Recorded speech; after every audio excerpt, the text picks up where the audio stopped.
being able to hit home the value of your innovation in a clear and concise way is invaluable to your business. They say it takes 30 seconds for an investor to decide if they're interested in your proposition. So your first impression can be the difference between success and failure. This is where your elevator or 30-second pitch comes in. Your elevator pitch is a succinct and persuasive sales pitch. If you recall, in Ian's video on the different types of pitches, if an investor has 1,000 company introductions made to them within 1 year, they will only conduct due diligence within 10 of those companies. An investor is likely to attend 2 to 3 pitching events per week, and statistically, they will review 155 pitch decks before they ask for a business plan. So it's no wonder that a proposition that can be communicated in a brief elevator ride is deemed attractive. Investors want key facts fast.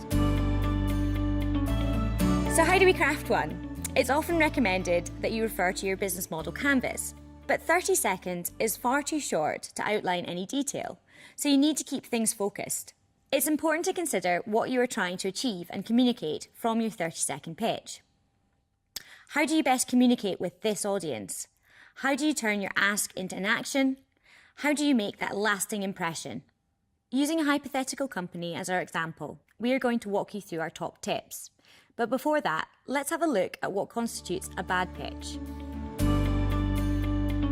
Hi, I know you've not got really much time, so obviously I'm Ian Tracy, and I've been working really hard on this great idea, and it's just absolutely amazing. And you know, the stuff it can do, it's sort of really, it's amazing. But I really can't tell you too much because I've just been trying to file a patent. So obviously, can we sign an NDA? Is it possible to sign an NDA? And then once we've got the NDA, we can sort of talk about it. And obviously, it's going to make you lots of money, and that's the main reason why you're here, because, well, we must be able to do something between us. And I don't know where you're going. What do you mean you're leaving? What do you think? Would you invest in our pitcher? I suspect not. In addition to rambling, avoiding eye contact and apologising, our pitcher didn't get his point across. Overall, he gave a bad impression. He was not succinct and he was not credible. So let's think about creating a good impression. Start your pitch by grabbing the attention of the room or individual you're pitching to. After seeing numerous pitches back to back, it's unlikely your perfect investor is still as eager and alert as you would hope for. If you don't grab their attention from the get-go, you're putting yourself at a disadvantage. So don't be surprised if they start checking their phones. Let's review our example and see how we can improve upon his bad pitch. Our pitcher is excited about a new approach to recycling water to reduce waste. For background, Revive is a water company set up to close the loop on industrial water use. So what would be a good way of communicating this? Grab their attention by using a question or thought-provoking statement. We are all conditioned from childhood to answer a direct question, so this is a great trick to pique their interest. By 2030, the world could face a 40% water deficit. Great, now you have their attention, but why should they continue listening? Why should they take an active interest? What problem do you solve? This is where you set out the problem and filter your audience.